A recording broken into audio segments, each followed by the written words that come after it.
প্ৰায় এবছৰ 15 দিনমান বিৰতিৰ পিছত নমস্কাৰ ৰাইজসকল, মোৰ ইউটিউব চেনেললৈ আপোনালোকক পুনৰবাৰ স্বাগতম জনাইছোঁ।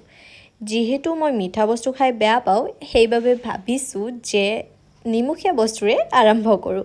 তো মেগী আছিল আৰু এফালে আছিল চিকেন দুটুকুৰামান। মানে মই যেতিয়া এনেকৈ খাবলৈ মন যায় তাৰ কাৰণে আগতীয়াকৈ আনিয়ে থৈ দিওঁ চিকেন, যাতে কিবা বনাই খাব পাৰোঁ আৰু মন যোৱাৰ লগে লগে।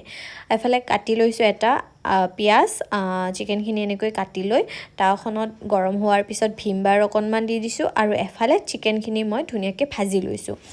নিমখ দিছোঁ, হালধি দিছোঁ আৰু ঘৰৰে কৰি থোৱা এটা ৰেড চিলিৰ পাউডাৰ আছিল, আৰু এইটো বহুত জ্বলা হয় দেই, সেইকাৰণে মই বেছি দিয়া নাই, কাৰণ ৰাতিপুৱা ইমান জ্বলা খাব নোৱাৰি।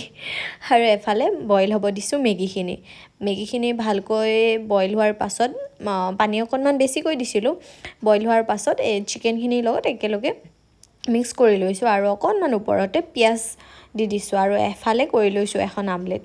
মানে ৰাতিপুৱাৰ সময়ত এইবিলাক খাব নালাগে, কিন্তু আজি মানে মায়ে একো ভাল বস্তু বনোৱা নাছিল, সেইকাৰণে মই এনেকৈয়ে বনাই খালোঁ। আৰু এফালে আমাৰ ঘৰৰ আম, মানে এইবাৰ ভালেখিনি লাগিছে, কিন্তু পোকাও বহুত আছে দেই। এতিয়া মই খাওঁ, বাই।